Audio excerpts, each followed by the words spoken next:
talk a little bit about what people say bullying is or is not.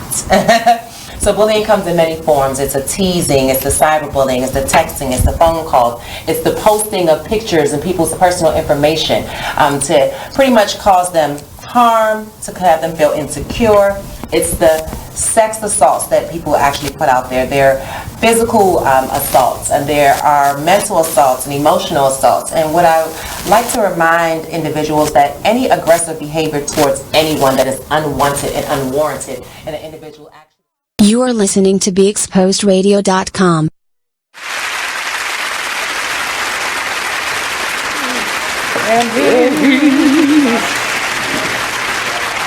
Hello. Welcome to the Cocktail Social. It's been a minute. Yes, it is. It's been a long time. I missed y'all. Welcome back. This is like I don't know what the hell this is. It's like a bad family reunion. No, it's a good family reunion because I missed all y'all. What makes it bad? My God. I am your host, Blue Waters. These are my socialites with our special guest, Maurice, Carroll from Sticky Face Production. From who? Music. I'm sorry. Stinky Face Music. You said sticky. You said stinky. He said sticky face. No, like stink. Yes. Stinky face. You know how when music hits you, you got to make that ugly Yeah, the face. stinky face. And it makes sense. It makes sense now. So he said sticky the first time. I did. That's why you got lost, right? He said sticky Stinky face. face. No wonder you joined his production. Somebody gotta pay her back this. That's hilarious. Well, there's a lot of people that experience it. Oh my God. It's been a long time, and I had to. Oh my soul. Mine's not working. Yes, He's not working. I had to take a month off to Gotta get play with myself together, and it was a good month. And so now I'm back, and I'm in. I had an opportunity to breathe, and so I want to check in with my socialites. Check in with my socialites, how things have been going the month that I was out. Oh wow. Yes. Cable. Oh, I'm first? Oh. I mean, everything's been going good. God is good. I'm still here. Amen. But, I had people commit suicide. Shit. Get cancer, but... Wait, okay. You better back up. You can't have no like that to just breeze on through. I'm still here. Still doing my show. I'm still doing my soap opera spoiler show on YouTube, so check that out. That's Soap Fam on YouTube, and check out our Twitter page. It's Soap Fam on Twitter, and Fam Soap backwards. And about to get ready for surgery and surgery. Yes, surgery. I'm not speaking about that online. Transition surgery. Cable shower shit. It's like no, I'm joking. No, it's having Congratulations. keep it a secret. It's on my left wrist. It's on my left wrist. You ass know what kind of surgery you had. Ass bigger, hips bigger, titties bigger. Something's different about you. My goodness. Is that a chest or a breast? Anybody going on her tour is called something all because of dick or Wait, what? K Michelle tour. You heard the name of it? Not false advertising. I know it's not called. What's it called? Not that. Something OD, but the D stand for dick. Well, we don't know. I know. Listen. You have to look that one up because I don't know what that shit is going to be about. How's things been going for you, Miss Mizell? Well, I'm still here. I'm alive. Amen. I ain't contemplating suicide or nothing. My God. Thank you, Jesus. Just working on my scrubs and body butters. The wintertime coming up, so y'all know we get a little ashy in the winter. Yes, indeed. So, holler at your girl. Get you some sugar scrubs and some body butters. Now, question. Yes. Do you do brown sugar and honey scrubs? Yes. Okay. And coffee scrubs. Yes. And coffee scrubs. Thank you. I would like honey and brown sugar scrub because that is wonderluscious. It'll make you taste And tasty. you are tasty afterwards. Tasty and smooth. Yeah, because my scrubs are edible, I mean, it's not meant for that, but I'm just saying, you know, it's so natural that you can't. Do you have anything that's more of a masculine? Because I don't do all that. Okay. And if you have an oil that you wear on a regular basis, I can mix your oil with your scrub. I was about to say, well, I was gonna say like feet and lust. You can't. You got something that smell more like scrub. he want dick. He wants to rub dick scrub on him. Oh God! That's as I got semen scrub. Make it white. Make it white and cream it. Look. Did you see my face? I was like, wait, as long as they eat pineapples, we might have something. Motherfucker, they gonna say, give me something. Trade secrets. Oh my God. That's hilarious. What about you, Miss Karen? K, tell me something good. Well, it's been a busy month.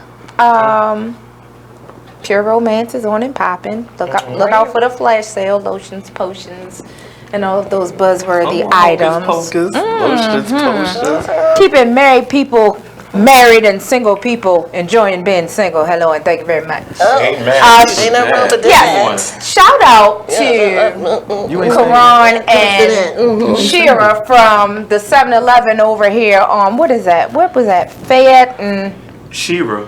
yes, Her name Fayette. was Shira? Her name was Shira. She said Shira, like Adora. This was in Shira or something. I'm sorry, Fayette messed your name up. Her name was Shira. I'm sorry, but we really enjoyed them. They fed us. They were really entertaining, and they treated us like family. So hi, y'all. We promise. And white people, when y'all go in there, put the money in their hands. There ain't no goddamn slaves no more. You can put that shit in their fucking hands like you got some. Because I look at it. When I used to do customer service, I would look at it like, they'd be like, oh, that's your. I was like, you gonna pick it up? You gonna pick that shit up? No, we don't do that. One more thing that happened to me, and I just want to put the people on blast. Oh. Y'all know I grow stuff out on my patio, right? Yes. Oh, don't tell me. While somebody came up on my patio, And they stole all but 2 peppers off of my cayenne bush, and they helped themselves to snippets of all the rest of my plants. Girl, that was your porch. Whoever, No. I mean, all you had to do was ask. Yeah, that's terrible. I hate a thief. Yeah, that's terrible.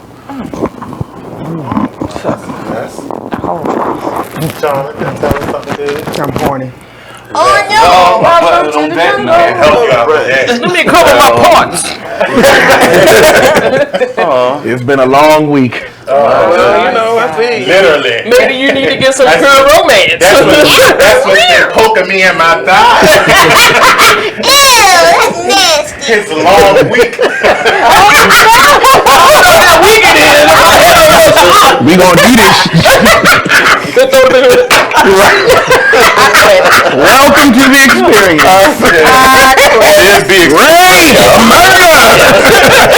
Oh, give me shelter. Keep on with these drinks. We all gonna be I exposed. really miss you all. Like, I know, y'all. Gonna be I butted up miss in the y'all so middle of much. the I floor. had y'all picture up as my. He been jerking off to I'll us. tell you what He you been jerking off to us, I right? had pictures of deterrent rats and shit. Stay off the burgers. No, I had the pictures we took out there. It was my. Oh, yeah.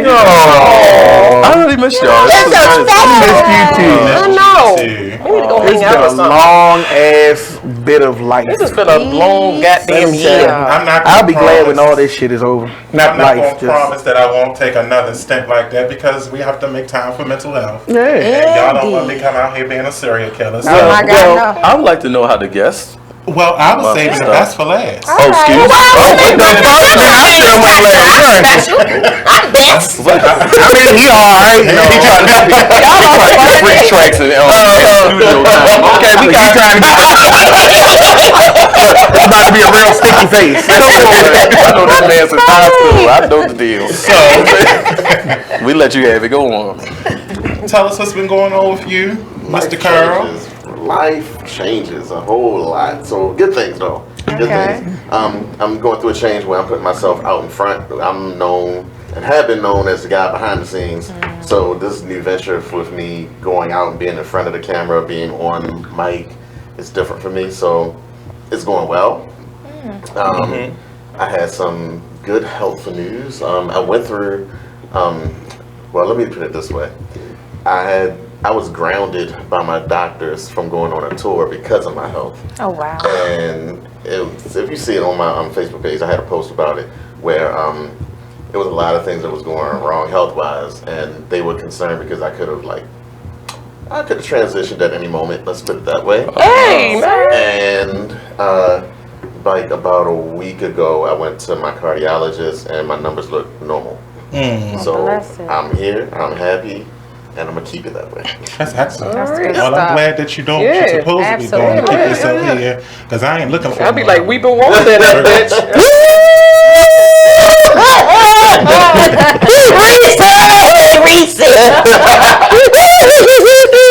Oh, not yet. I'm sorry. Oh my God. I quit.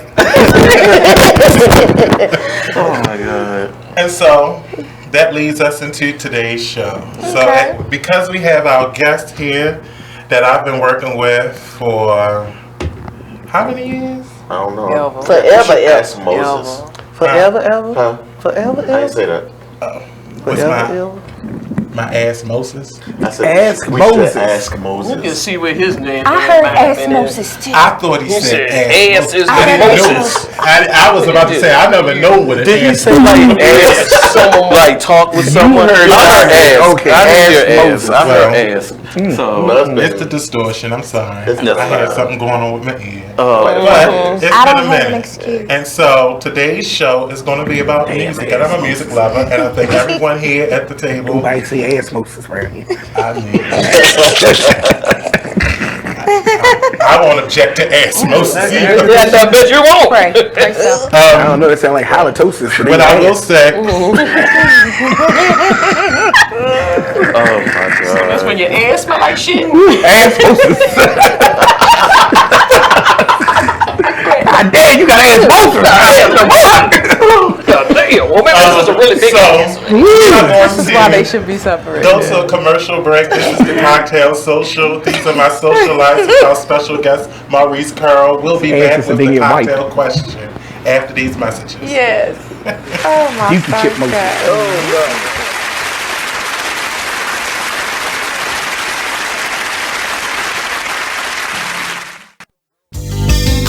Long live Pop.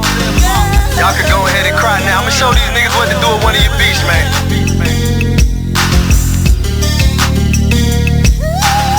I am Gas, by the way. Strong woman story should have been on CNN. Nobody knows what it's like being Gwen. Windows closed in the house, it ain't no CNN.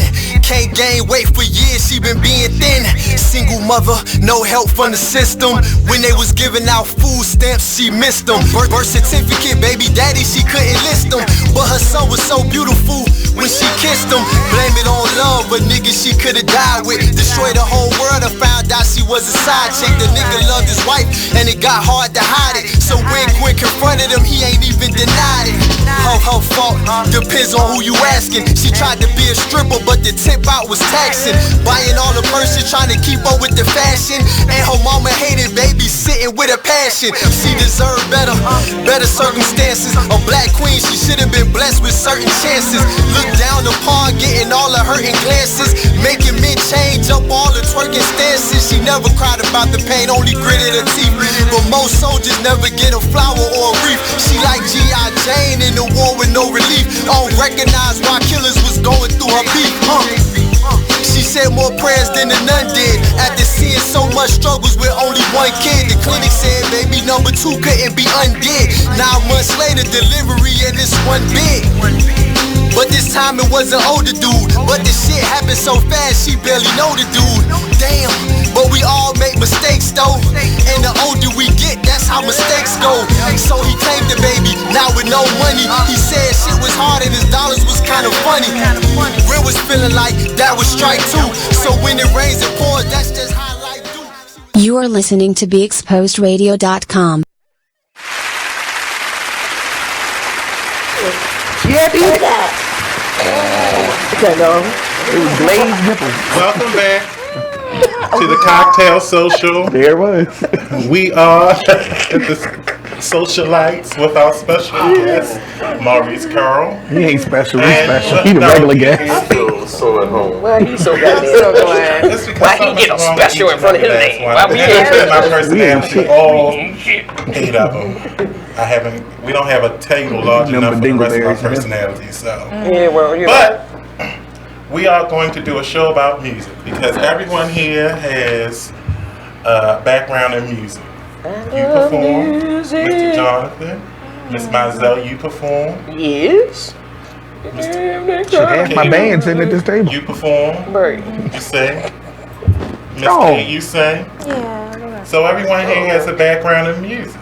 And so I said, why not have a show about And music? Maurice produced my music. There And you go. Maurice. And the funny thing about Maurice is that he has had his hands in a lot of work. Okay. A lot of people. All right. He had his hands in I heard that about him.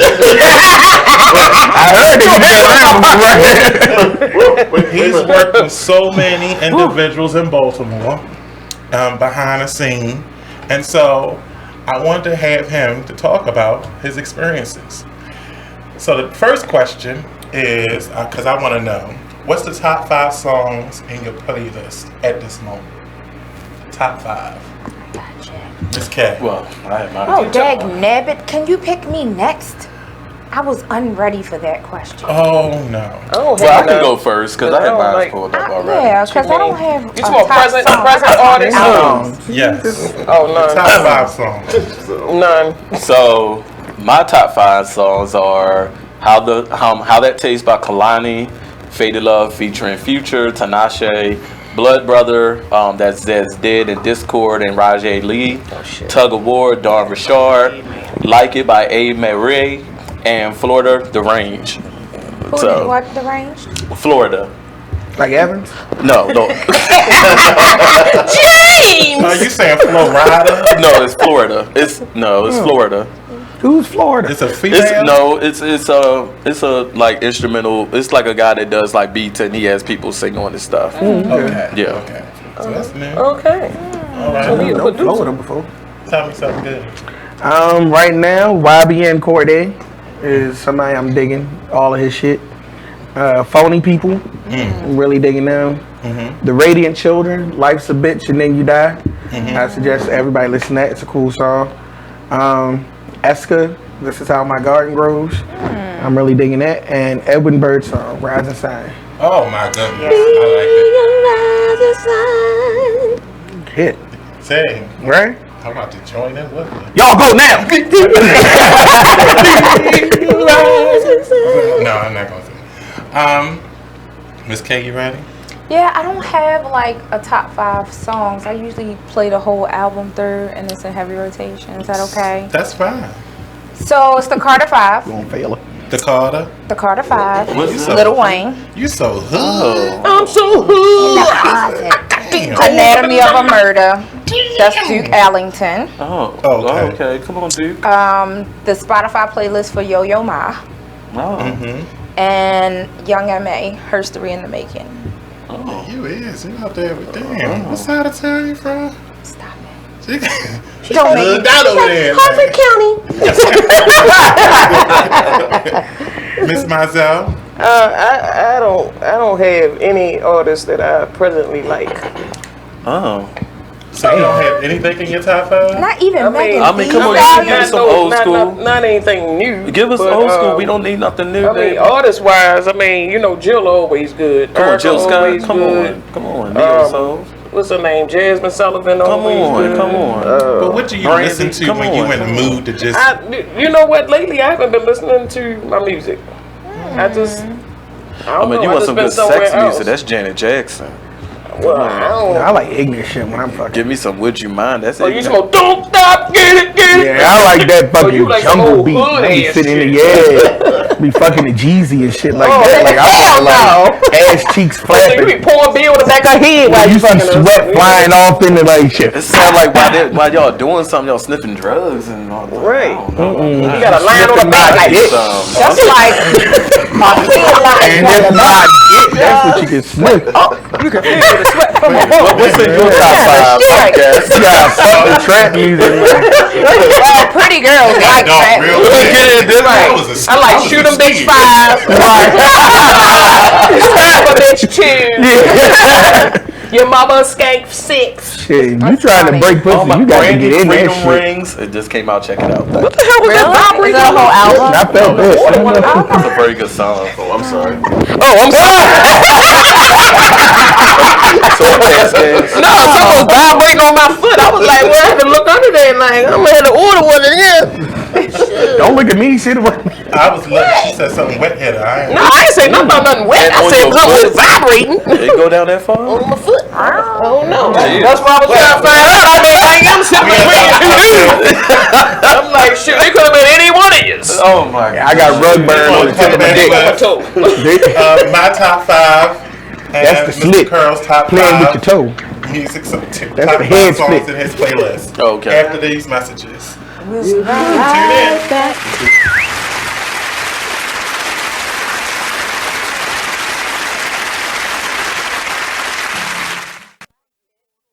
The Exposed Radio. Well, if you made them, take care of them. Yeah, that's Period. the real. You right. That's the real deal. It's period.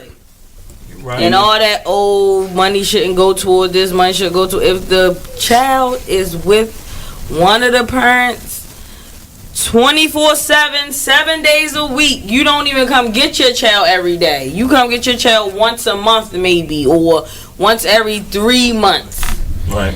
You cannot dictate where that money goes, especially if the child ain't calling you about nothing. Now, if the child calling you every week, then you can question about where the child support is going. But if every time you pick up the child, they look nice, they ain't complaining about nothing, why are you worrying about where the money go at? It is what it is. Radio show. Skirt, skirt, skirt, skirt, skirt, skirt, skirt. Stop, skirt, skirt, skirt, stop, stop. I be up in the way. I be up in the way. I be up in the way. I be up in the way. Running on my face. Gucci guilty on my face. I be up in the way. I be up in the way. I be up in the way. I be up in the way. I be up in the way. I be up in the way. I be up in the way. You are listening to BeExposedRadio.com.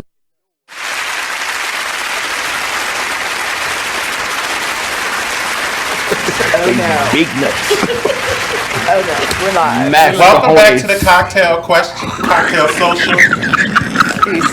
I can't. Okay, see, this is what happens when I have these two days. Oh. Turn to face the wall. Before we left for break, the question was, what's the top 5 songs in your music playlist at this moment? You out for the timeout. Oh, thank you. You on timeout. Get your ass on timeout. You never do nothing. Oh, always give me a trouble. You off timeout now. My top 5 is this little lady mine. Oh, Amen. Wade in the water. Jesus will fix Top it. 5 Negro spiritual in that motherfucker. Mr. Carroll, your top 5. So, I don't have artists that I listen to. I listen to genres. Okay. That's my top 5. So, at the top of it is I listen to EDM. Specifically, chill EDM, down tempo, deep house. So those are my 3. What does that mean? So, alright, so deep house is the kind of like EDM that you'll hear like when you're shopping.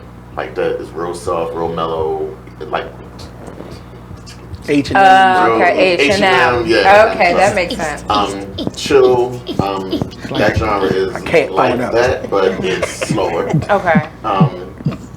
So, and everything else is just like regular house music. Okay. I went out of my character. I started listening to trap. Yeah. You in my hood now. Welcome to the world. Trap is praise and worship. I've been doing trap. I enjoyed the trap. And anybody that kind of falls into, what is the guy's name? I forgot his name now. Well, it's real mellow, like Kate Katrina, like all of that mellow stuff. And is it because now you were saying that you listen to genres of music, and as a producer, is that because you're trying to find some inspiration or trying I'm to studying. You're studying. Okay. So that's to broaden your scope. Yep. All right.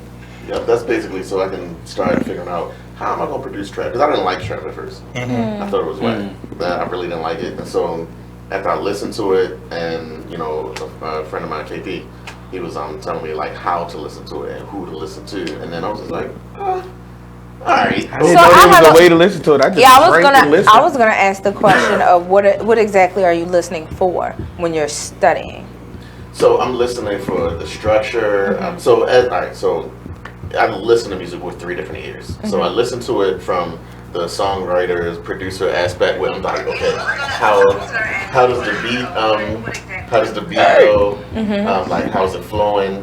What are the lyrics? How are they sitting in the music? And then I listen to like, oh, how is it mixed? Like what's hitting, where things sitting, and then after that is who's talking about it. Okay, fair enough. That's it. My top 5 is a band called Moonchild. I absolutely love them. The song is The Cure. They did. It's really good. Yeah. Pocket Dragon, another band. The song that I like by them is Tide. This is more of a mood music, so I like Tweet. Whenever I listen to Tweet. Come on, Southern Hummingbird. And the song that I love, and that's in rotation for me right now, is I'm Done. It's just something about this song. That is my I'm Done. That is my song. Tweet. And Come on, Tweet. You never know if they just got to point to another spot when they say,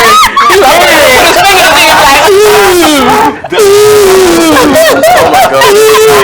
Especially that breakdown at the end where she really go, oh my god, that song is everything. And then there's Brandon Williams, Leave Love Be. And finally, my 5th person. CC Peniston? No. Oh, I thought you said finally. I was like, come on. Come on. No, it's not CC we gotta love, we gotta. Hiding your sweatshirt, shirts on in the summertime. I thought that what we had would never end. Even though I like that. Right. I think we all do. And so I'm a mood person, so I like songs that kind of encapsulate where I'm at in time. So the final person is I Love Erykah Badu. And it's, what's the song? Recovering Undercover Overlover. Yes, that one right there. I'm torn because right behind that is Green Eyes. Yeah. Oh my Lord. Same vibe. It is.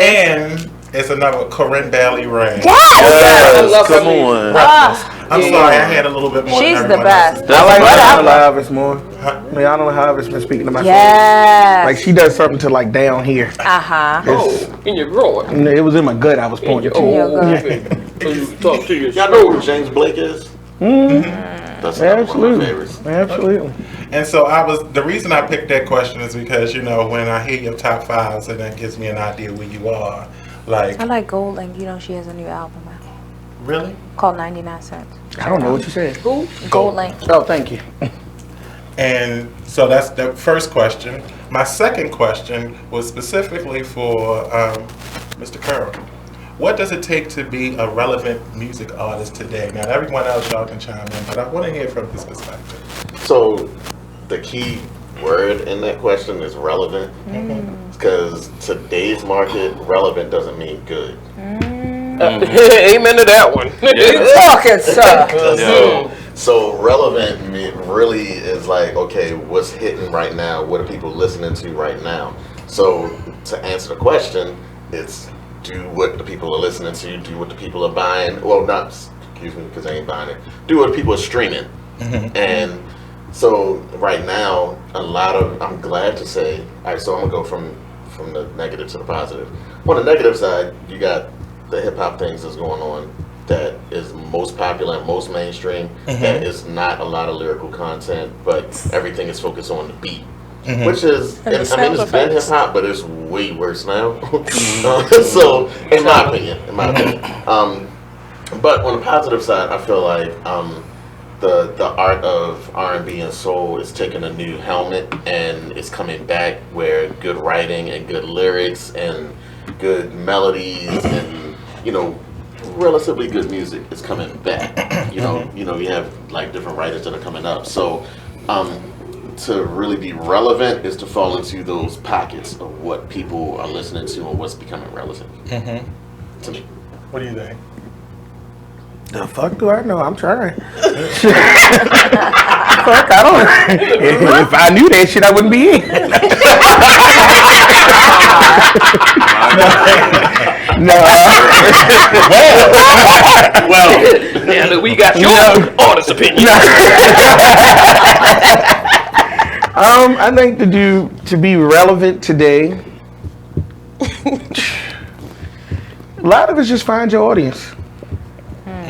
You have to find your audience. There is an audience for everything. And people want things. One of the things I love that Erykah Badu says is she trusts and respects her audience. So when they like, oh, well, you think people gonna understand that? She respects us enough to say they'll get it if they don't. Then fuck them. And if they don't, then fuck them people. It ain't for them. It ain't for you. Yeah, I think that there are a lot of artists who, with the advent of social media and the beast that it is today, that you can kind of just put out your shit. And I will say when I first started coming out, it was a lot more of a conforming, restrictive box that I had to fit. When I first stepped out there, it was, you got to be like music. You got to be like D'Angelo. You got to be like this. You got to sing it. My voice is too big to sound like that. That's not me. I don't want to fucking be that restricted. I want to sing how I want to sing.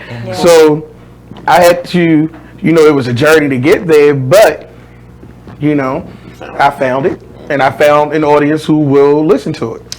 And the reason I ask this question is because I think as artists, I'm saying some want to make it in the big industry.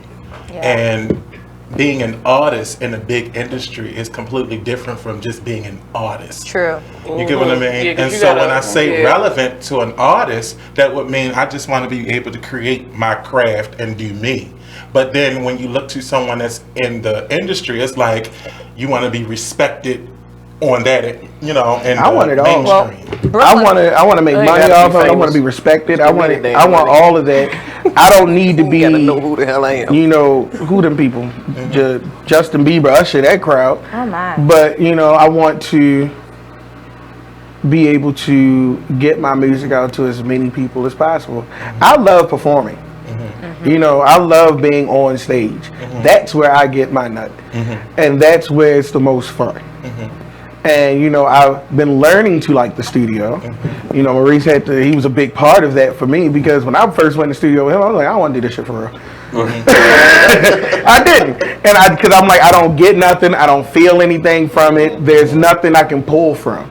And so, but he got me into a headspace, and if you go to my website, JonathanGilmoreMusic.com, I don't know which camera it is. Shameless. Say to all of them, JonathanGilmoreMusic.com. You will hear the Maurice Carroll produced our new single, Side of the Road, which is on there. And but say that again.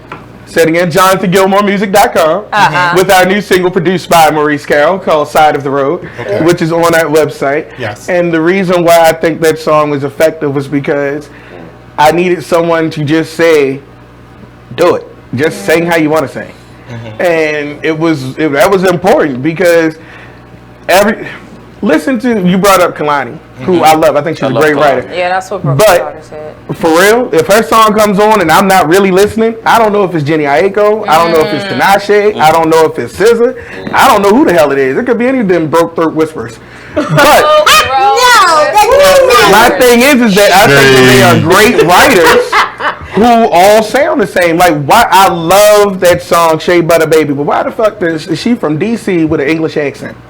Oh no, maybe she like Andre Day. Andre Day, why do you have an English accent? Because she came over. Your ass from Buckmeat, Mississippi. Oh no. Every dude is trying to sound like no ma'am. Every dude trying to sound like Frank Ocean, sounding like they got their nose a little clogged up and they can't really hit the note. But I appreciate when a singer sings like them. Do you, be you. Shit, it's hard as fuck, but be you. In life, be you. So furthermore, if you're not yourself, when you do get out there get lost. And people like the stuff that's not you, then you gotta keep doing this stuff that's really not yourself. Yeah. And so you get stuck, and then you take the enjoyment out of it. If you come out how you are from the beginning, like you said, your crowd will find you, or you'll find your crowd. Yeah. And if what's for them is for them, and what they don't like, they keep it on moving. But I think the hard thing for artists is that their times change and they have to evolve. And so if you are stuck in one space and time is moving around you, then you kind of lose. You know what I mean? Like.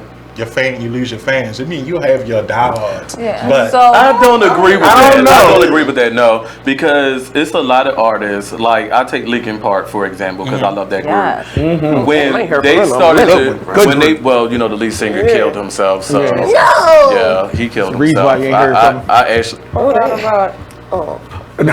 Disregard. Disregard. No, keep going. So, thank you. Bring me back in. I was like, oh no. I cried. I was about to go to that concert. Glad I saw them live. They were excellent. But the point that I'm making is when they went from Hybrid Theory to their second album, and then when Minutes to Midnight came out, they created this new sound because they are growing as, number one, as people. Yeah. You're maturing. So your music is going to mature from that sound. And when they went to Minutes to Midnight, the fans were like, what the hell? Well, no, we needed a Hybrid Theory. And Monica said it best. Monica said, stop asking me to be before you walk out my life. She said that was young Monica. I'm a dark Monica now. But your fans don't know how to move with you. But you know what? I think to that point, but look at Usher. The evolution. Like if your fans are used to Monica before I walked out your life, and you've evolved, because that happens, then you lose. But my question, think about Mary J. Blige. But think about Mary J. Blige. Her audience kind of grew with her. Right. And Usher, like, I feel like where Usher's fucked up is that you're damn near 40-some years old, still trying to be Usher at 16. Trying to be Chris Brown. Yeah, exactly. And it's like that doesn't work. There's a lot of shade being Your audience is now in their 30s to, we're in the range of 30 to 50. Right. And you're trying to sound like Chris Brown, and it's like, we sitting there looking at you like, bruh, this ain't it. But that's why you should stay in your lane. And see, my thing always been about R&B music, why R&B music went down, is because the R&B artists lost faith in R&B. So they skipped out of R&B, tried to, again, be relevant. So they went on to this pop side like Neo and Usher. And what happened to the black people that enjoyed their R&B, they drifted back, and then we had to settle for people like Trey Songz. Not being shady, but I'm just saying, his music wasn't that great. So when you got these artists that go there, you know, now you're losing. You're true, sir.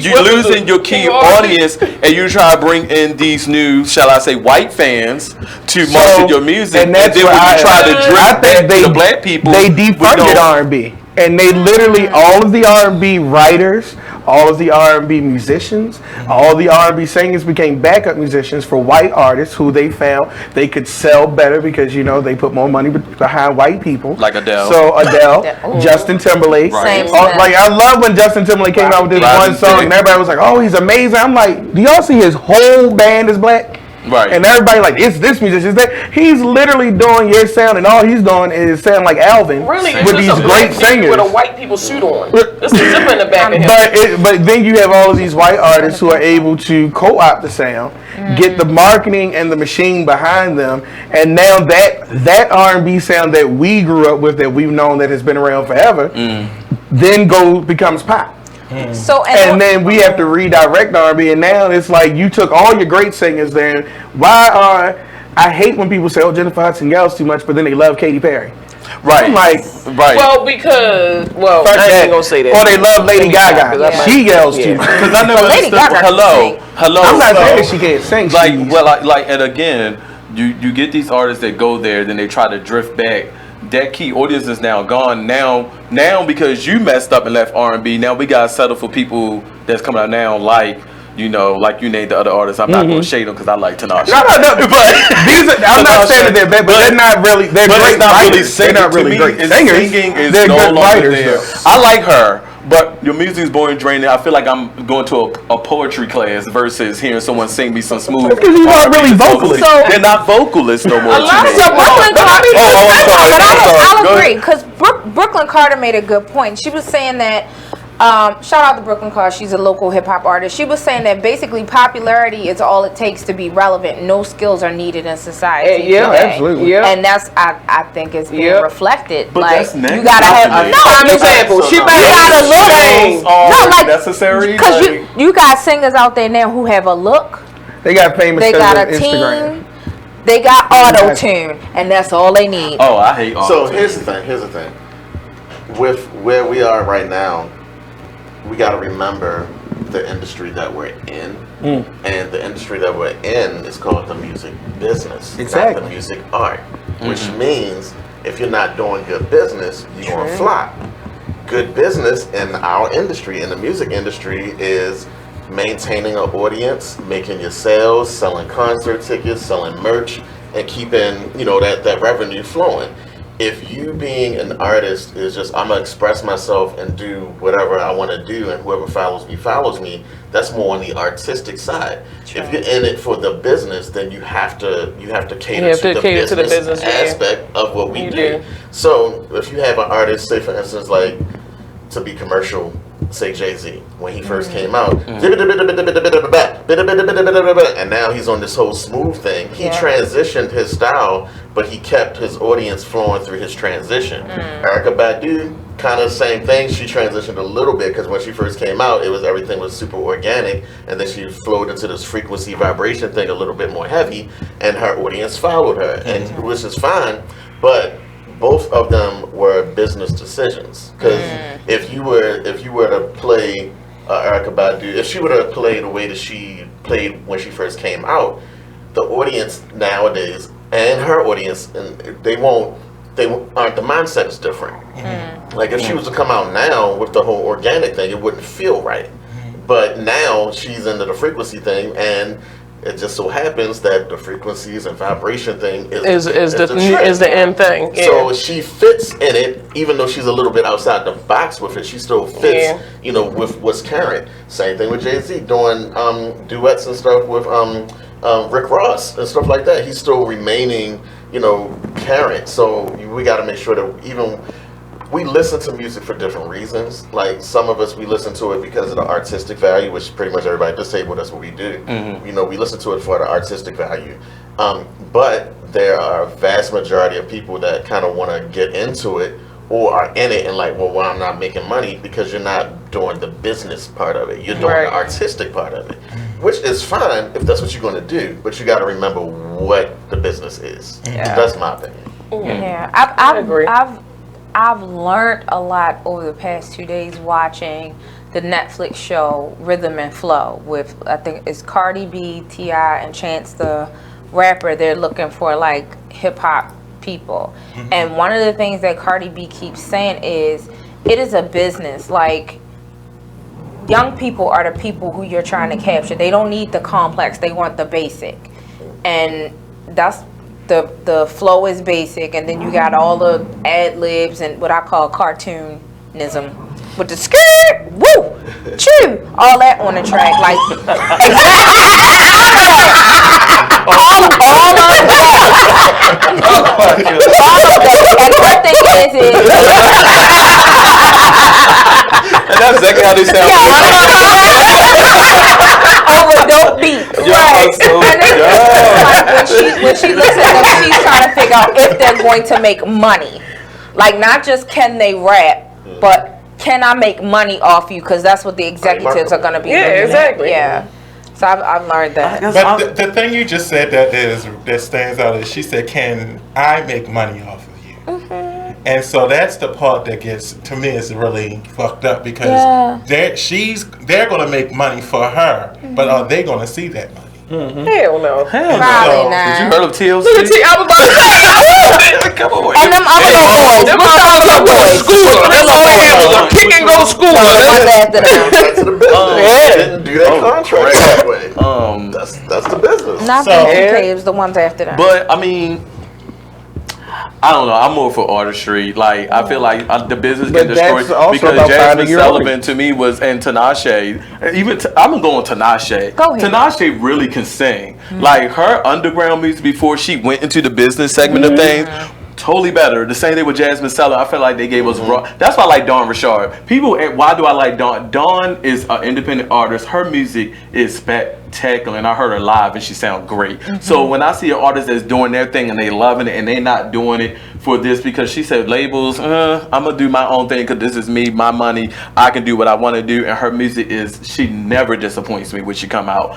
But then when you get into the business side of things, it's like, no, we don't want that. We want this from you, blah, blah, blah. And then things start to change and you going with the flow. And a lot of artists aren't unhappy with that. Exactly. That's why I said I'm not going to stick by artists that I can tell do. that you're unhappy with your music. Because you're not. Brandy, I feel like Brandy is more free and open now, can do her own thing because she's going independent. She got the new song out. I love it. It's her sound. She said, I can do me, blah, blah, blah, blah. So I can appreciate an independent artist. I'm more drifted towards them versus the industry artists. Because to me, it's like you start to, I mean, as an artist in the industry, you start to lose yourself in trying to cater to what the people who are behind the scenes want. Like, the producers and the people that's promoting and that kind of stuff is like, you start to lose yourself and then you find yourself and then you find yourself out there with one more thing.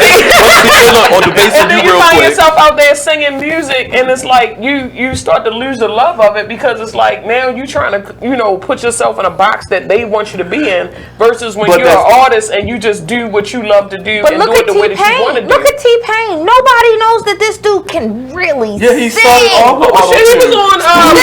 the show with the Mad Singer. He can sing. No, I'm gonna let you. So, yes and no. Like, so he sings better than what the auto tune presented. Right, I'll give him that. Yeah. Okay. I'll say that.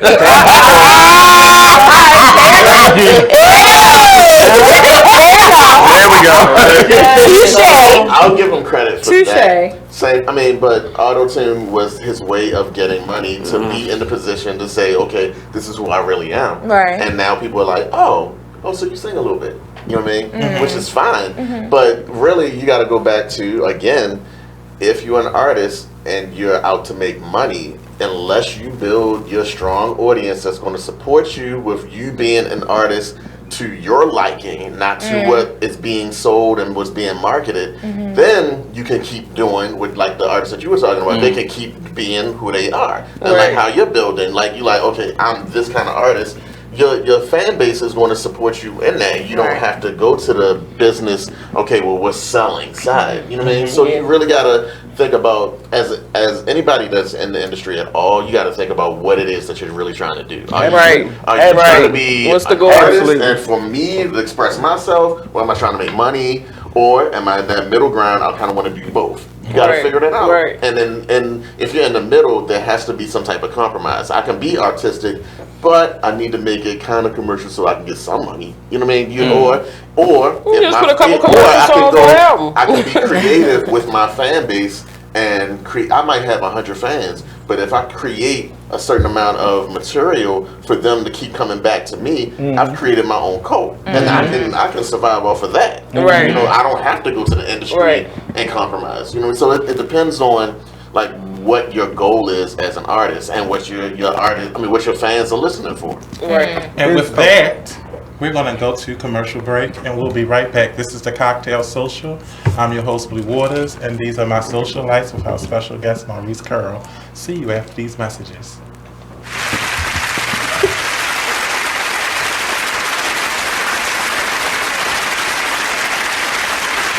I thought you were going to have my money today. Man, it is what it is. Then last week you told me your wife was cooking. Man, it is what it is. Then again, I don't think I want your wife cooking because you don't like it. Well, it is what it is. This Fly T Miles, also known as Tyree Miles, and Mr. Miles the writer. Hip Hop K. Check us out every Friday on Be Exposed Radio. It is what it is, 9/11.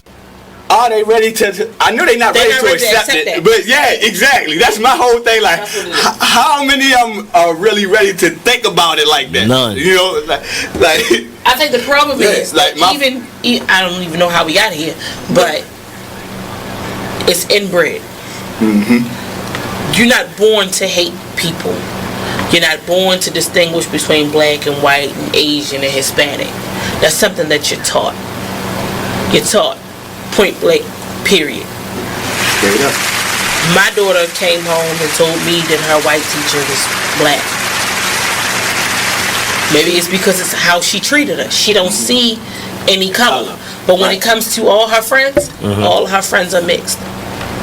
All of her friends have a white parent, black, African, Hispanic, other parent.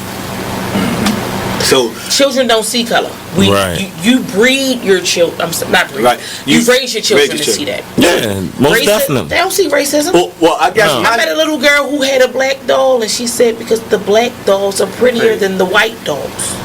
But then I've taken a black doll and a white doll and put it in front of two kids. And it's a study that they've done before. You put it in front of two kids, and you put it in front of a kid, and you ask them, which one is the nice one? Man, it is what it is. Man, it is what it is. Well, it is what it is. This Fly T Miles, also known as Tyree Miles, and Mr. Miles the writer. Hip Hop K. Check us out every Friday on Be Exposed Radio at 9/11.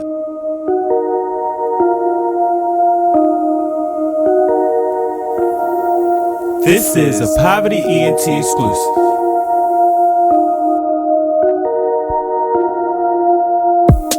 Next stop, Texaco. Strapped up, you already know. Fuck niggas hate, that's how it goes. Bros with me, yeah, it's time to go.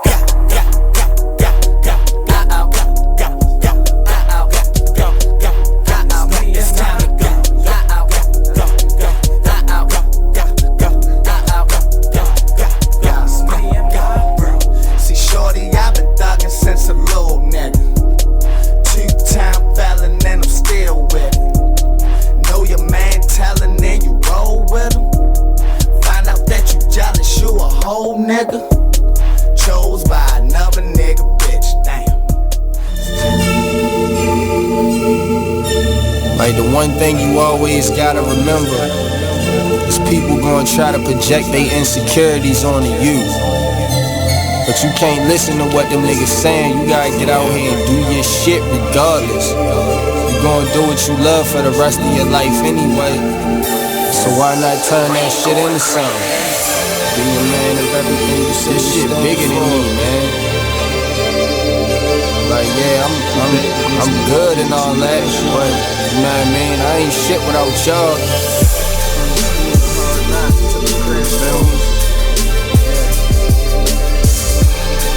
So no matter what you up against, go hard.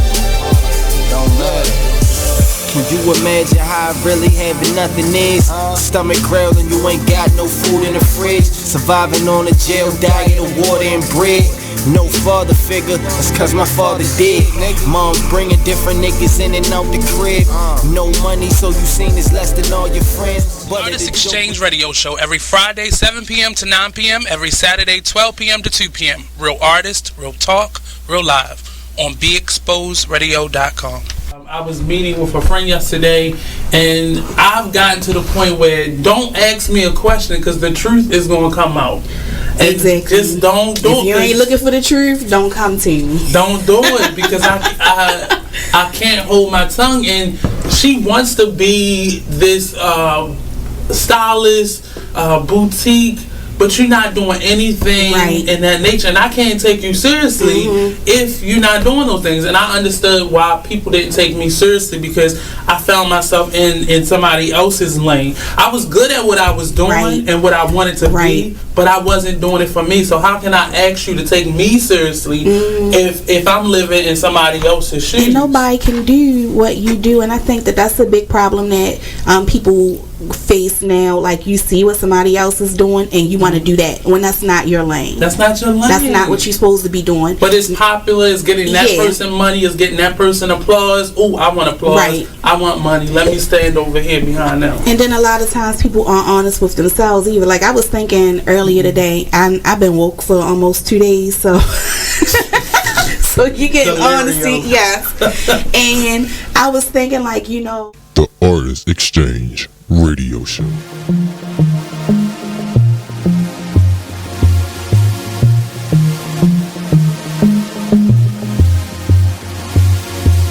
Whatever happened to the times when we cared for one another? We share the same respect. What is happening? We're trading what's important for shiny things. I can't allow this blasphemy. You are listening to BeExposedRadio.com.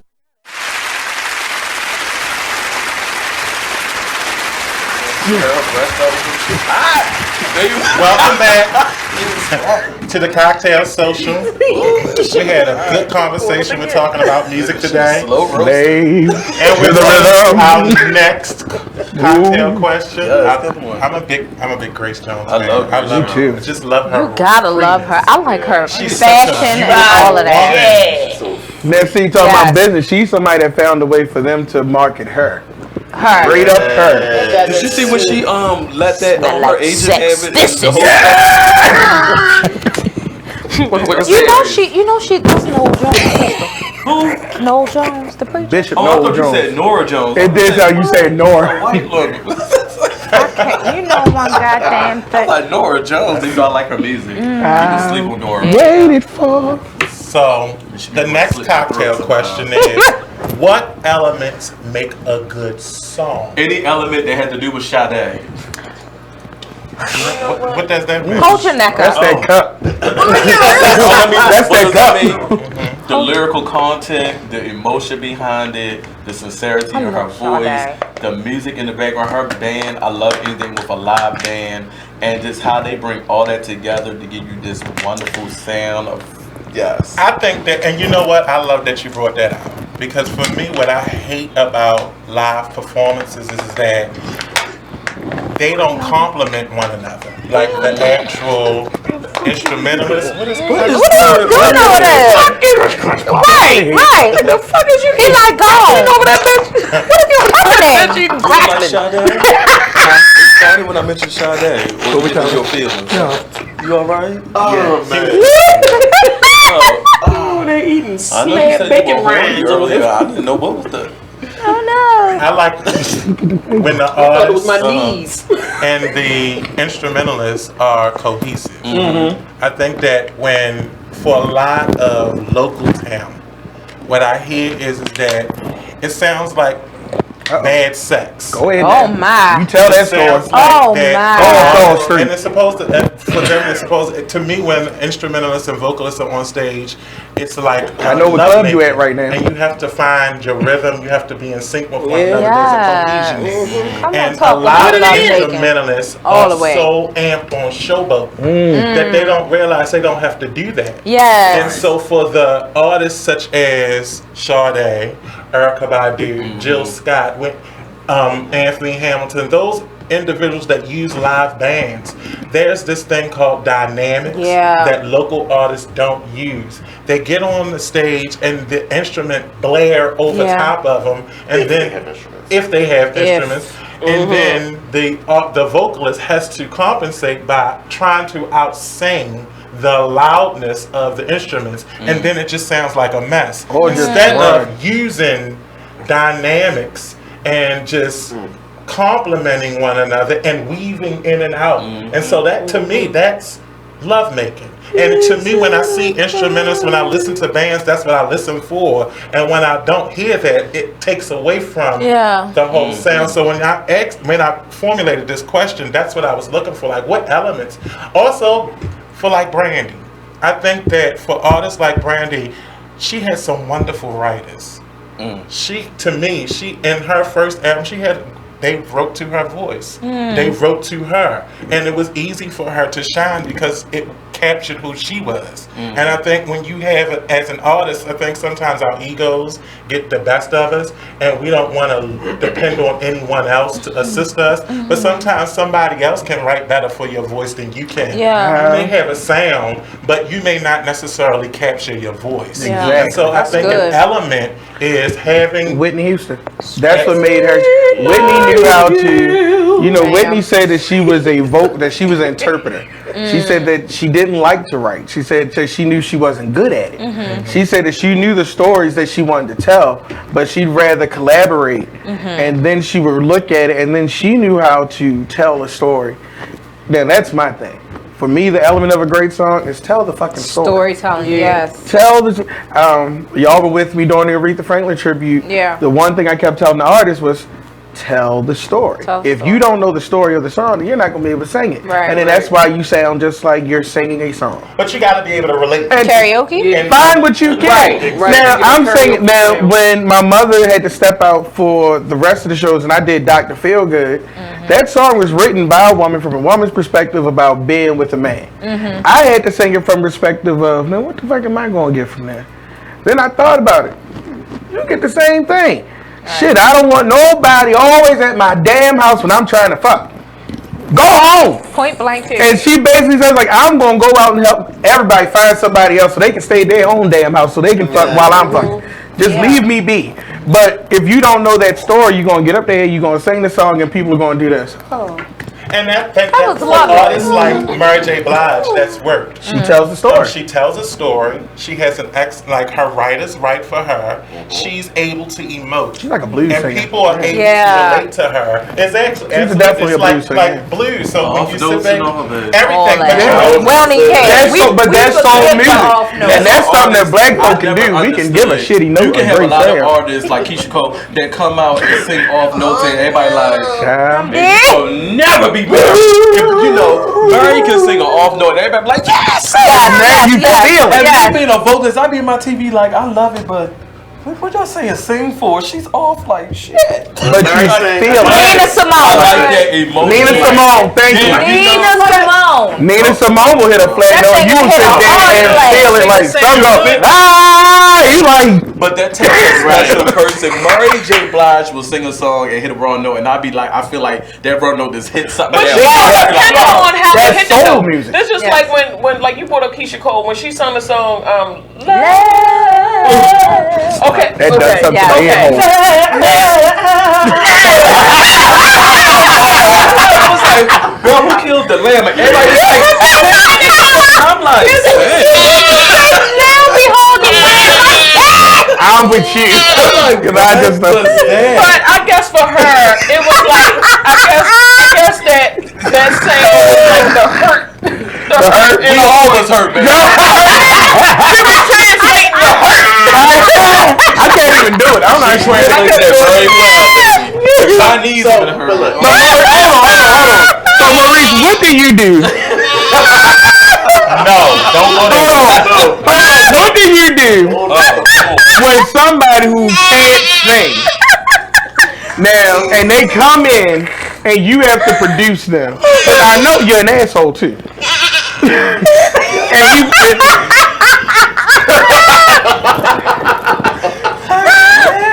So what do you? Stop it! Time out.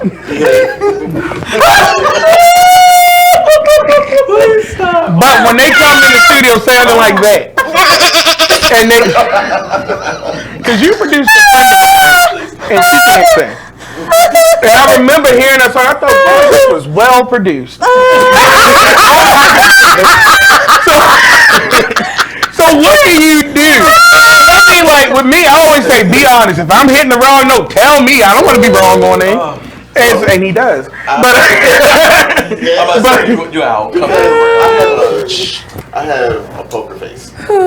So if you're coming into my studio or under my production, even at somebody else's studio, you just paying me to be there to produce the song. Right. I'm gonna have a poker face. If you sound flat and you like, oh, just record me. You finished? Okay. That's what I wanted to ask. That's what I do. So that's what she said. But that's the business. But right, exactly. I was about to ask you. I lost my damn dollar. Just an engineer, and I'm hitting record. Stop. You want to go again? Yup. Let's go. You're not asking me for my opinion. So I was going to ask you that. So engineer versus producer. As a producer, you're asking me, was that right? And as a producer, my responsibility is to make sure that it's right, or as close as it can be, so that the engineer can do what you can do, right? What it's supposed to be. So I have a poker face. So if you're hitting around those, and I'm just okay. Like you ain't pay for all that. You didn't pay for my opinion. Right. Because I was going to ask you that. And he literally sat there face all messed up. I was like, it's wrong. And he was like, I said, what is it though? He was like, I couldn't hear. He put the click track on. I was like, oh yeah, I hear it now. But I'm a person who has to sing. When I'm recording, I need a click track. It keeps me. It keeps me on. But yeah, and I appreciate. Tell me I'm wrong. I don't want to be out there wrong. That I recorded and worked with, that I did try. I went outside of the engineer's box and was like, "Hey, you sure you want to keep that? Let's try that again." No, that's how I want it. Okay. There's one. You going for that trashy sound, right? But there's a song. I want to say a song so bad that you recorded that sounds so pretty, and she hits this note, and every time I'm sitting there like, I know that couldn't have been what you was trying to do. Right. But right. So there, and this goes back to the business. What are you hiring me to do? Shit, tell me, goddamn. And so like, and then I'm bringing it back to what you were talking about with the band not blending with the lead vocalist. That's the MD's fault. That's the MD. But you know what? And I'm gonna say this. But that's a bunch of church musicians. A lot of artists believe that they can do what an MD does, but an MD hears like an apostolic. Right. And praying bangers. You may be musically inclined, but you may not be able to hear it and blend it as an MD can. My aunt says shot. My aunt says I think that you should, when you're building your team as an artist, that you have to look for those things that's going to enhance your. So it takes a certain amount of being humble to be able to do that. You can be the strong artist. They should not come out of. You can be a strong artist. Can you say that word one more time? Because people say humble, but you said it correctly. You say it again. Humble. Yeah. Humble. Okay, right. That's solid, baby. Yeah. That's Yeah. I don't like that either. So, you know. So when you are a strong, you're a strong artist, and you're adding in the live element, and you're becoming this. Okay, I'm performing this out with a band. It is, if you are not an MD, you need to hire an MD that knows how to control and balance your sound. Just because all of the musicians are fire don't mean all of their volumes got to be on 12. Right. And you're losing your voice because the right, because you're screaming over top. The music is slamming, but we don't know what you're saying. That part. You know what I mean? So it takes the MD to be like, okay, y'all back up. We're support. You know? And okay, you come out on this part and then slide back. You come out on this part and slide back. For backup vocalists, hey, you're supposed to be louder than these two. And on this song, and then on this song, you're supposed to be the loudest one. Like, y'all need to blend more. MD is supposed to direct all of that. And see, and I think for me, and this is what is a good thing about you as a producer, is that you do educate as you go along. Yeah. I think a lot of producers don't do that. Think that they're in it for the money. They in it for the business, but that's the business. It is the business. If I get paid, that's my job to get paid, and you do what you do. If you satisfied, I'm good. Their money. Working with him has built my confidence as well as my understanding, because theory was not something that I was a specialist in. I didn't like theory. And plus he beat us when we don't get the notes right. He'll boot the fuck out of you. But I think that a lot of education in what you need as an artist to build your brand, and he provides that. And with that, we're going to go to a break. Okay. I didn't know what was happening. I thought he had gas. It was like God spoke to me when he said, it's time for a break. I didn't know what happened. I was like, he had gas. I was like, oh Lord. It was like, wait, come on, like. The spruce.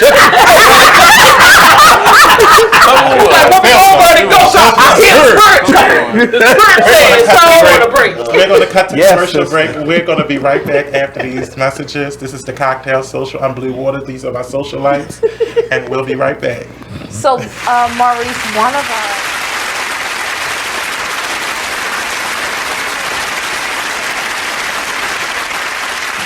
There's a rumor going around that Tyler Perry and Oprah are beefing. Well, let me tell you about this.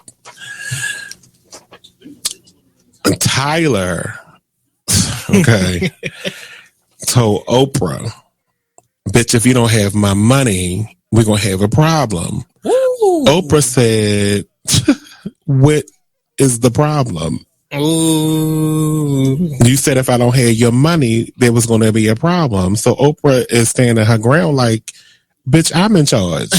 You know, you may have a $250 million studio over there that you film all your shows and movies and stuff on, but I have the empire. That's what Oprah said. Oh, these are her exact words. Allegedly. I made this up. But allegedly. I made it all up.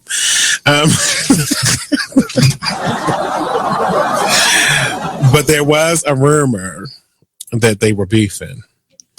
But Tyler confirms that they don't have any issues. So it says it was recently reported on the rumors that was swirling that the twosome were on the outs over constructive criticism of a Perry show.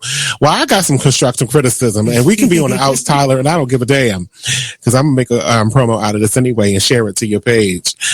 I need the scenes on Have and Have Nots to be like 5% shorter, each one.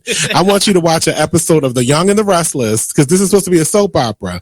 No one's dialogue on The Young and the Restless is like this.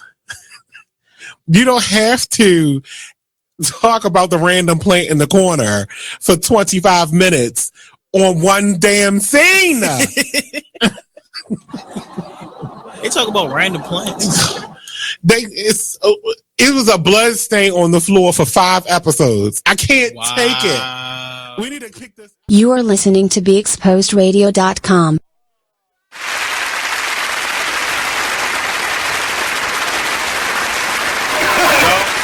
Come in when they catch you. We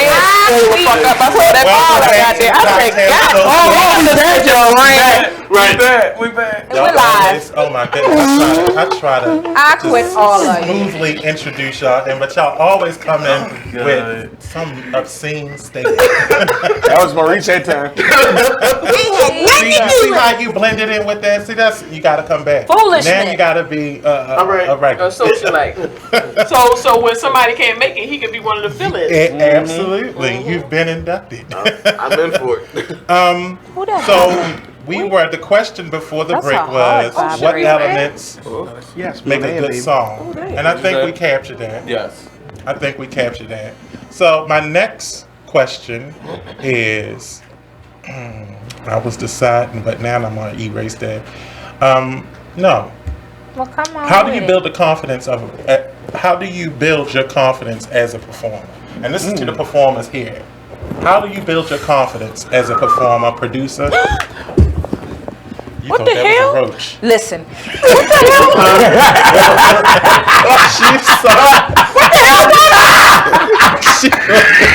Did you see her reaction?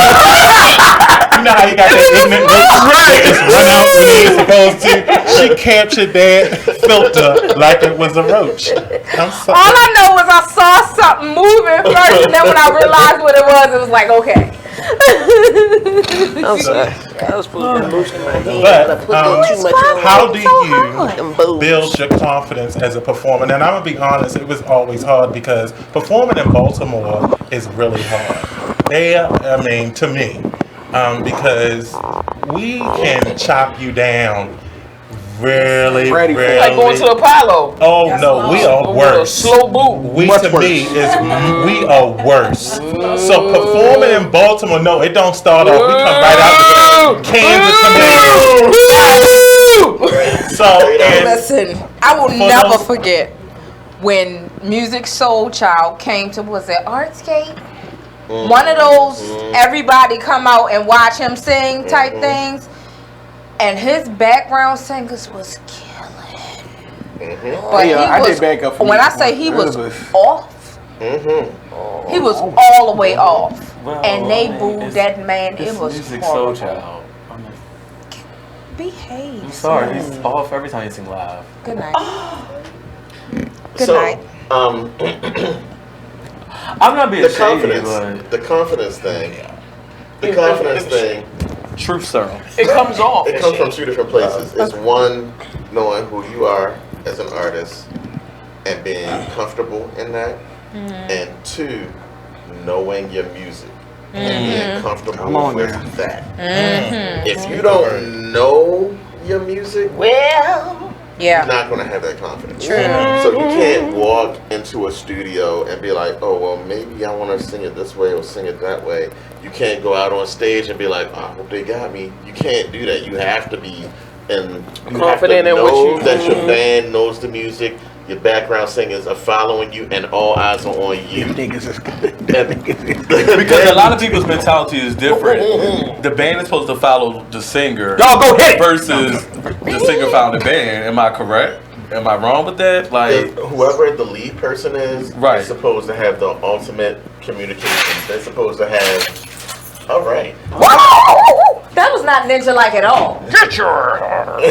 They're supposed to have the control over everything overall. Right. So if that means that the lead vocalist turns to the MD and be like, "Yeah, cut," and the MD translate that to the rest of the band, that lead person has the control. Right. So, for instance, you could be on stage singing a song, and you like, you know what? I need the music to break down because I want to do this. I want to add in this song right here.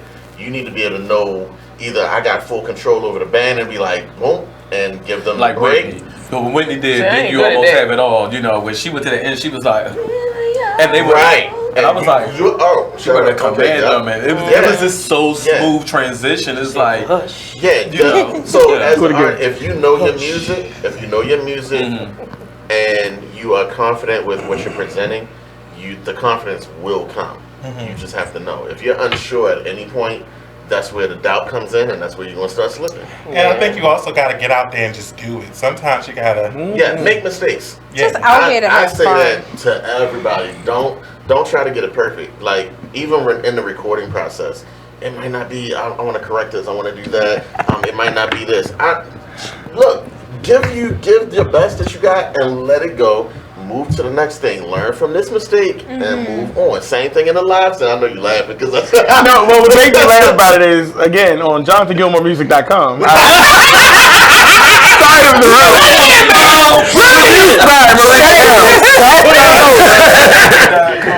road. The funny thing is, this song was completed about 3 years ago. We recorded it in 2016, and I wouldn't release it. I refused to. And he kept hitting me like, why won't you release it? Why won't you release it? It's done. It's fine. Release. And literally the reason I wouldn't release it was one note. Because I said I did it as a straight note and I should have added some vibrato at the end. And he was like, what the fuck? Like literally just had to say, put it out. Yeah. So then I had to take it out of my hands. And so my team, they just put it on the website. They were like, it's out. They said, we're not going to listen to you no more. It needs to be out. Which is crazy because now, whenever we perform it, it's everybody's favorite song. Yeah. I mean, I want you to know that, shout out to Adrian. Hey, Adrian. He said he a little pissed off because he wanted to hear his song the way we did it at Metro Gallery. But Side of the Road is like, it's become a big song for us to perform live. Can I ask, what is the meaning of the song, the title? Like the song is about, well, it's two different meanings now. Okay. The song was written by me, Karen, and Keith Gilmore. Yeah. And so we wrote the song at the end of a relationship I had. Yeah. And this is also funny because Maurice always told me, tell this story. Because I was with this young lady, it ended horribly, and she has since committed suicide. Yeah, she's sorry. And you know, the song itself ended up just kind of sitting for a while. And now it's kind of taking on new life because the words are so, they're not vague, but they speak of loss.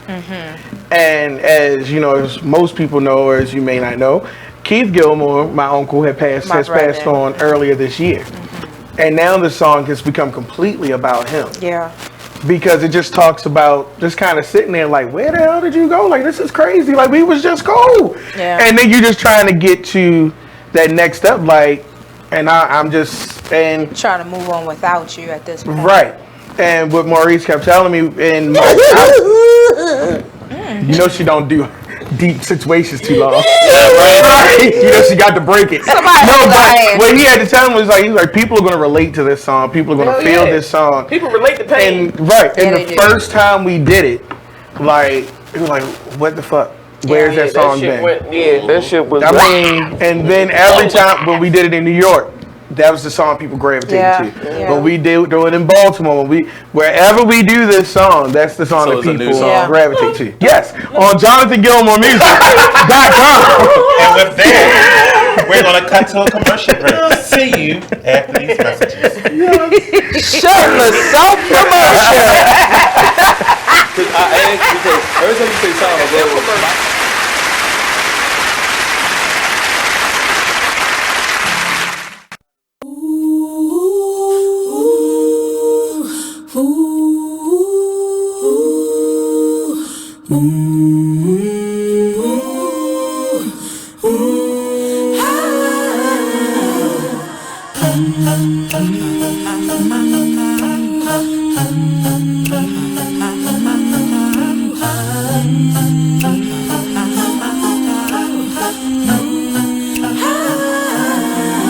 You're like an internal bleeder.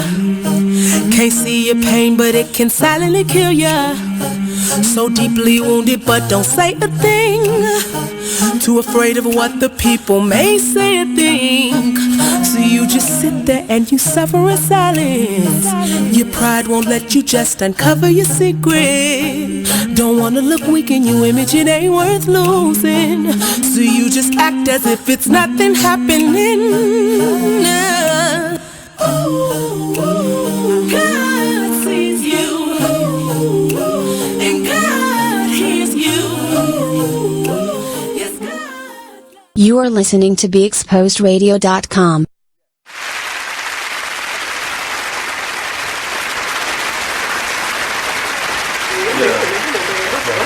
I think mentors are important. I was going to say, remember that year that I told you to stop performing, and that's the year that you won? Yep. Everything, I think that has to deal with mentors. Yeah. And so the reason I want to say this question is because there are a lot of artists out there that don't have the confidence. They have the ability, but they lack the esteem. They lack the confidence. But they have a lot of ability. Oh, you got schooled in. Oh. Come on over here, baby. Come That's my shit. Titties on your back. Y'all not see what that look like on camera.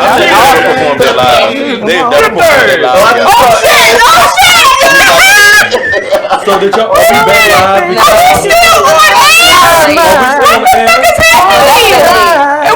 No, that's now. Oh, we're live. We're live. We're live. Oh, we live. Oh shit! Oh shit! I love it. We live. Oh my God! Oh, we sorry. See what happened was you go ahead. No, that's not like. This sounds like you should have hit that button. Like, anyway. My goodness, I thought we were still on break. Me too. That's you know who that is? That's Smitty. Yeah, Smitty. Smitty and these damn drinks. Smitty with the titties. Smitty. Maurice Smitty is our bartender. Bring that goddamn drink down. That's what. He's our bartender. Oh, okay. Yeah, you know you got yelled back there. You got to fall behind us. So we were talking about before we went to break was how do you build your confidence as a performer? Maurice was saying, no, what you was saying? Oh no, Maurice was talking. Your confidence as a performer, how do you build it? You know what? I will say this because I lack confidence in performing because I was always worried about what people thought about my vocals. This man right here, this is some big shoes to follow because I had to do a role that he did in a stage play. So he pretty much advised me and got that up for that moment. But after that, I still went down. But karaoke built my confidence. Like, I will, because I had stage fright and everything. So it was karaoke that got me over that loop and everything. And then when people started saying, "Oh my God," blah blah blah, and I could tell my voice got even greater and better, and you can hear the confidence in it. So now when I go karaoke, if you know what songs to sing, and you know what. So when I go to new karaoke, like you said, you gotta be comfortable and know the music and everything. So I break it out and I just be like, I feel like one singer. So I would say karaoke is what got me confident in my sound and everything. Miss Anisha Davis just said that we sound, the alcohol is finally taking over. We sound drunk. Nuh-uh, we not drunk. We just inebriated. Anisha Davis said, shout out to Anisha Davis. I'm not drunk. I'm not even drunk. We're not drunk. This is how they are sober. All the time. This is See, don't be calling us drunk because we is not drunk. Regular. I'm not drunk till this one eye go over here. Oh, okay. We just gnawed it out of the middle. I am not drunk. What's up, Nick? Not even halfway drunk. Not even at all. If I was drunk, I'd be naked. And next question. And on to the next question. How do you build your confidence? Get drunk. Long Island Ice Cream. 2 shots of James. Liquid cabbage.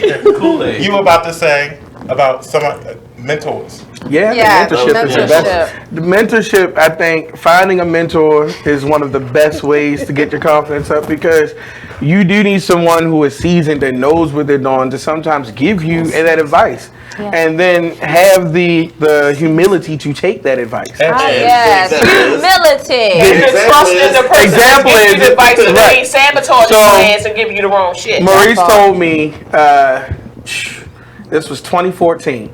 He told me to take off a year to not perform. It's the hardest shit on earth. Again, I said I love performing, but I didn't perform.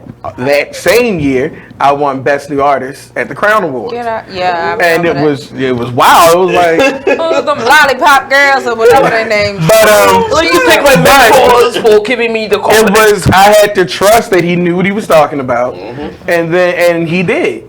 And so, I always say I'm so blessed with mentors because I have him, I have Navasha Daya, I have my mother, and they give me different pieces. That none of them are afraid to say when I've done something wrong. None of them are afraid to say that, oh, you need to sing this a little differently, or that you give more, give a little bit less, do this, do that. Your band, do this, do that, and But they also encourage you and let you know what you did well.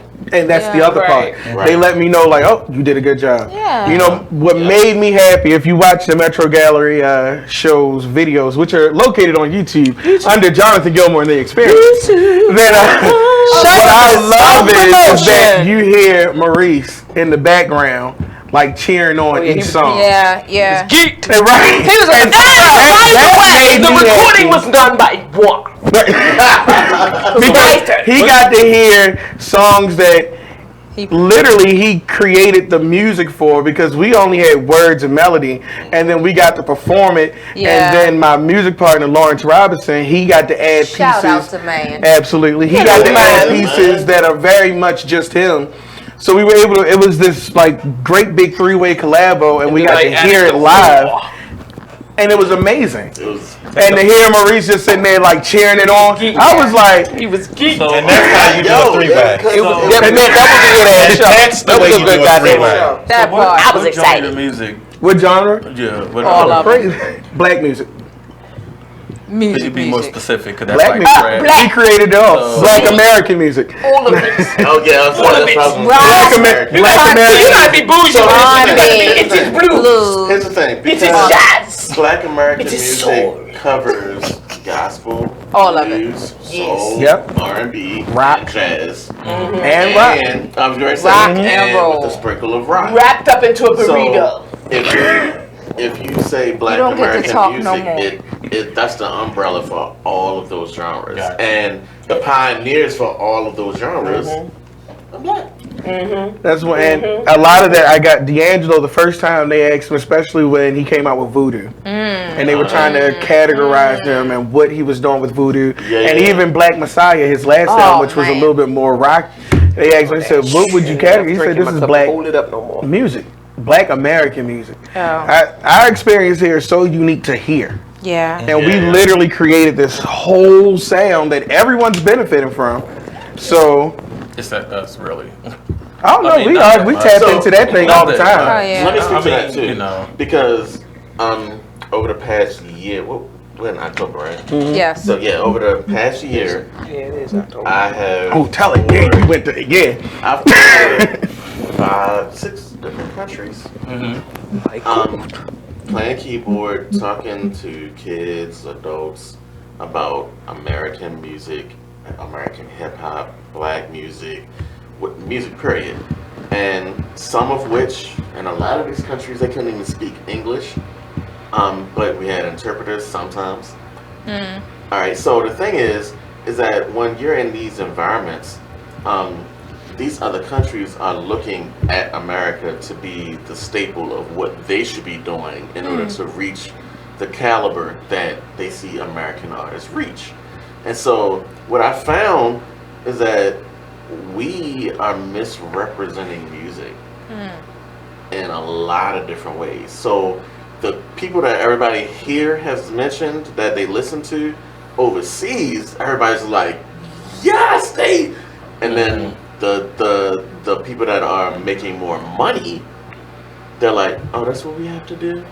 Prime example, we were doing a seminar, and shout out to Ware Smith.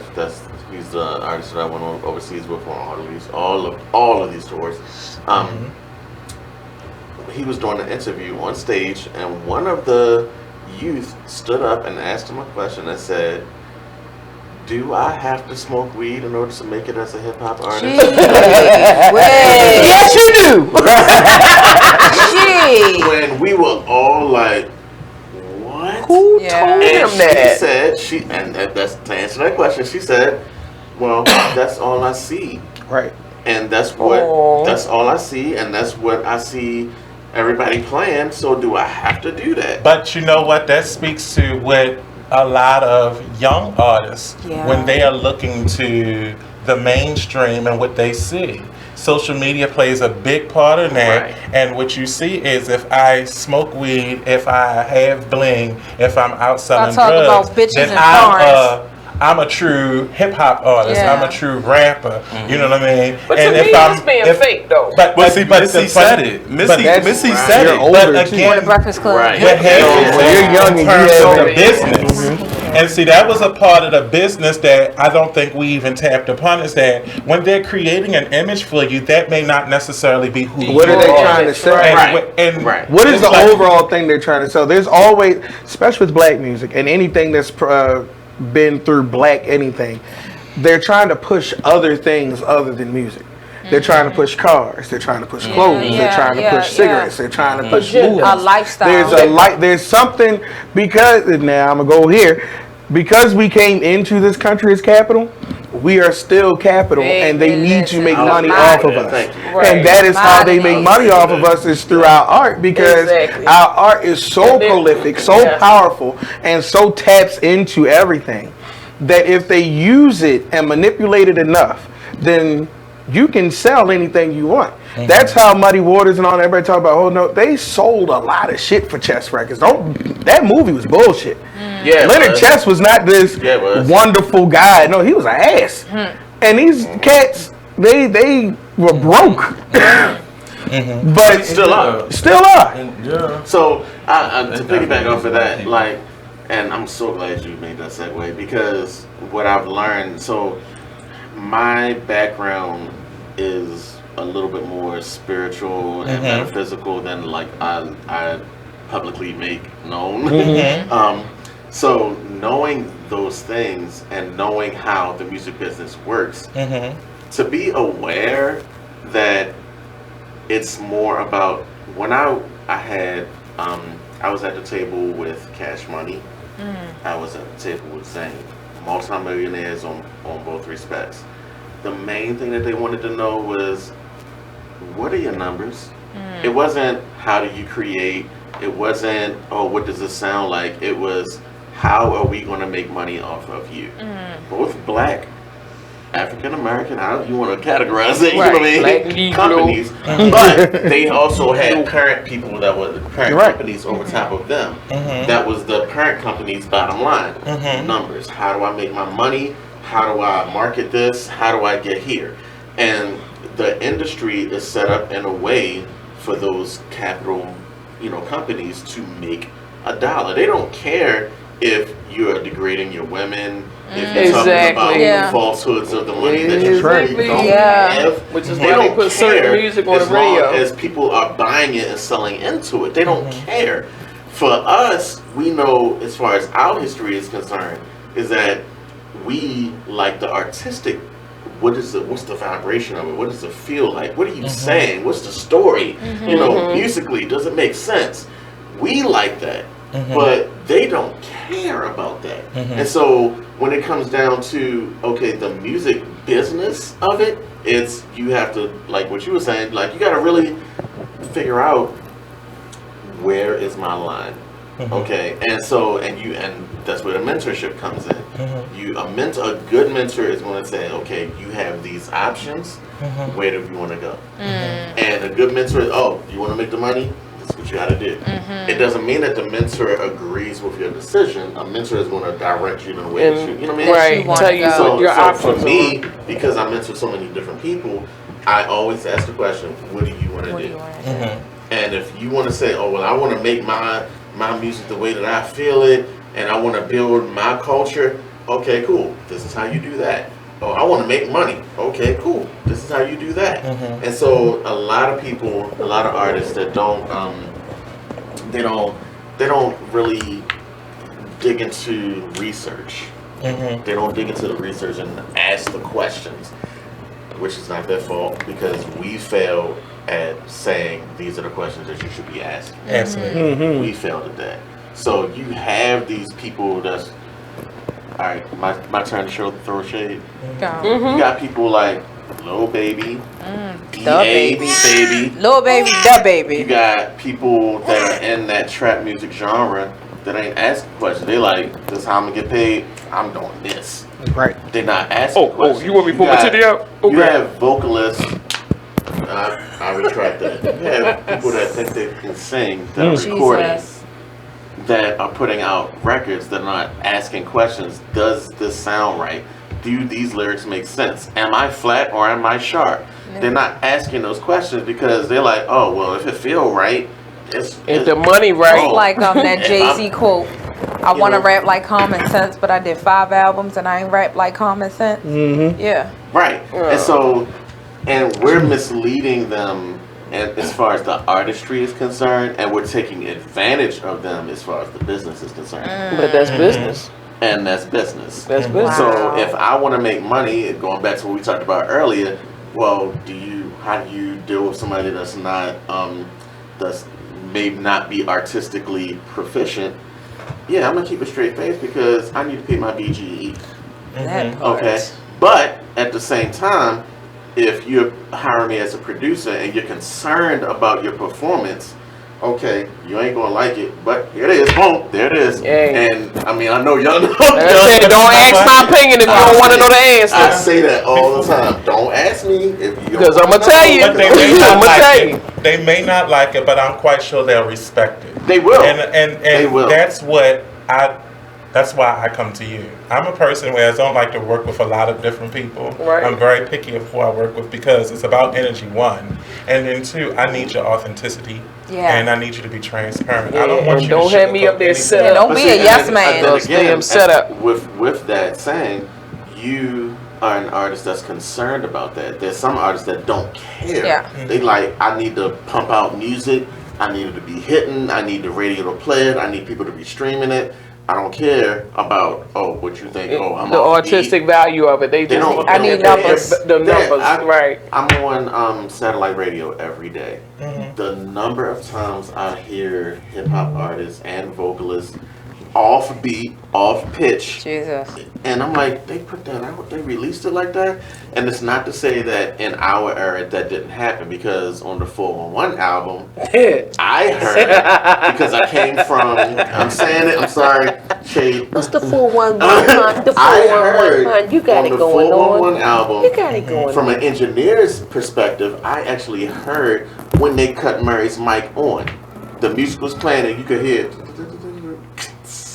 and you heard her singing. I'm like, they let that go, and I was mad.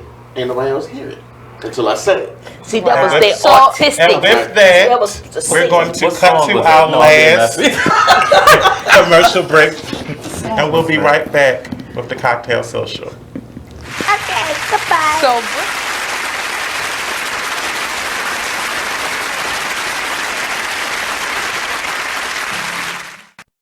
Take a minute and listen to this flashback of the Artist Exchange radio show. Any trouble, because I get into any trouble, but I had a problem that this then became a discussion at that workplace environment. Now, the discussion was I should have been more sensitive. In what way was my first response? And I guess when I had to meet with that said person who had the issue with the person who was said leader of that organization. Okay. I said, well, to that person, how would I have known that? Well, you should have asked. I think so.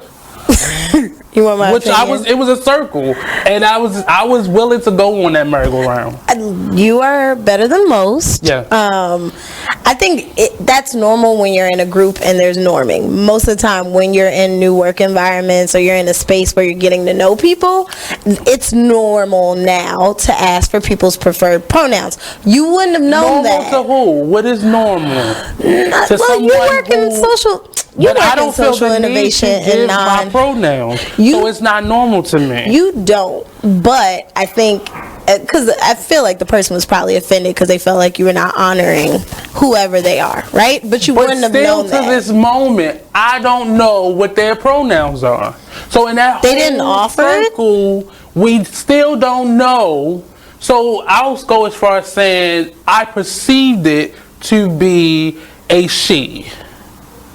Perceive them to be a she.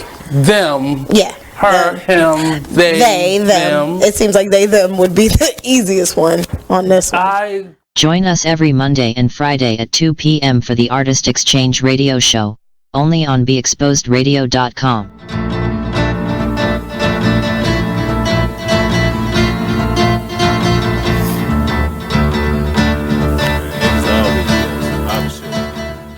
You are listening to BeExposedRadio.com.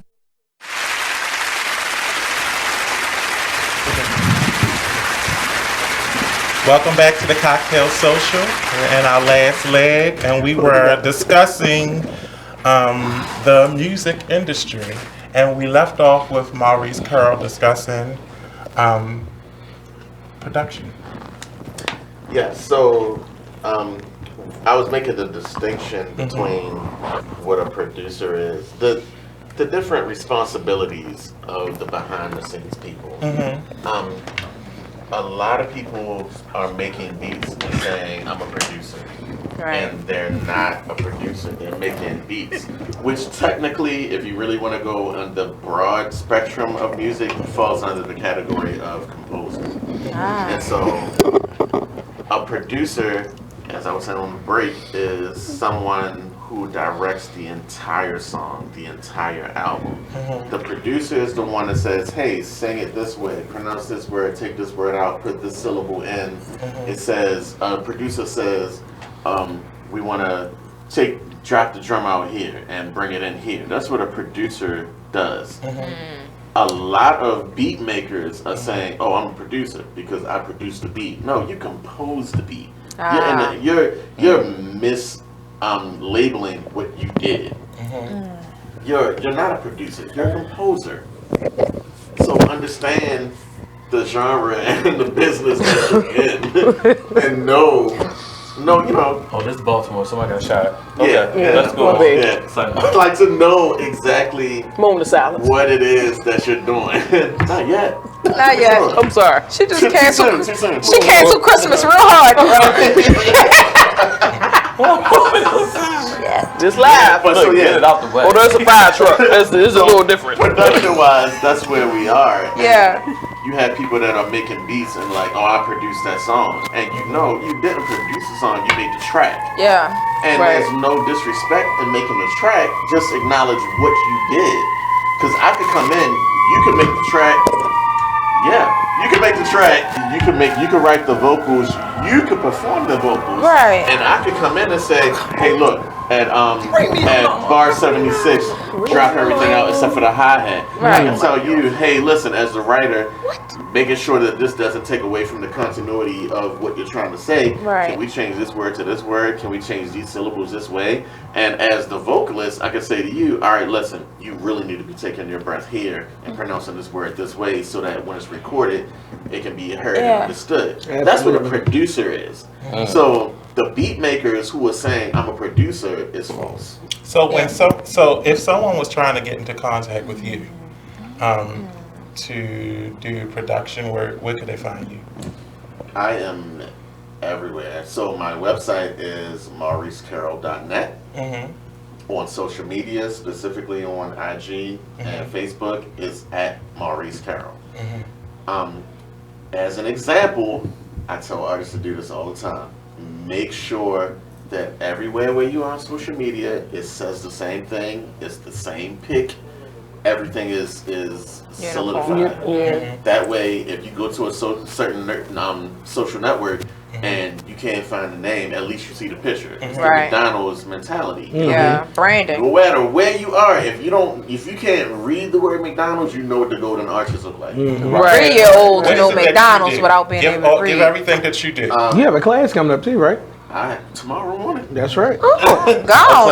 And he also does Reiki healing. I need that. I need Reiki healing.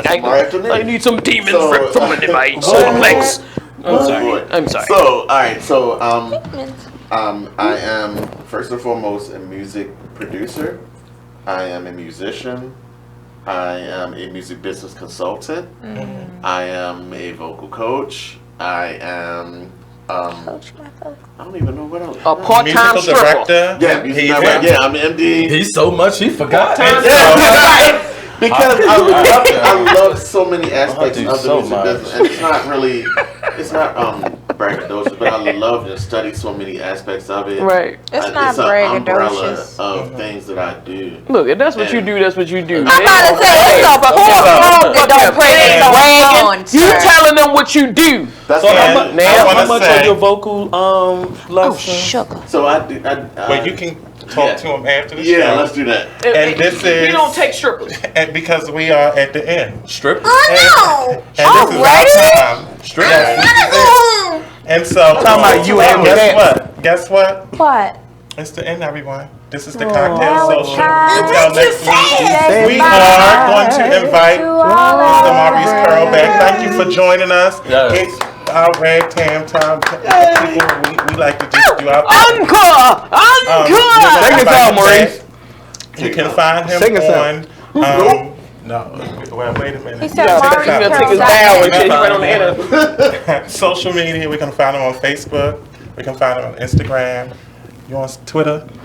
No. And Jonathan, what's your site one more time? www.JonathanGilmoreMusic.com. Yeah. And you can also find us on Facebook at Johnathan Gilmore and Experience. You can also find us on Twitter at Johnny_next big thing. Someone already stole the experience. On Instagram. And JonathanGilmore.com. Plugging your website. MauriceCarroll.net and Maurice Carroll at Facebook, Maurice Carroll at IG. Thank you so much. This has been the Cocktail Social. I am Blue Waters. These are my socialites. We were out for a month, but we're back in full effect. So we'll see you next week. Good day, sir.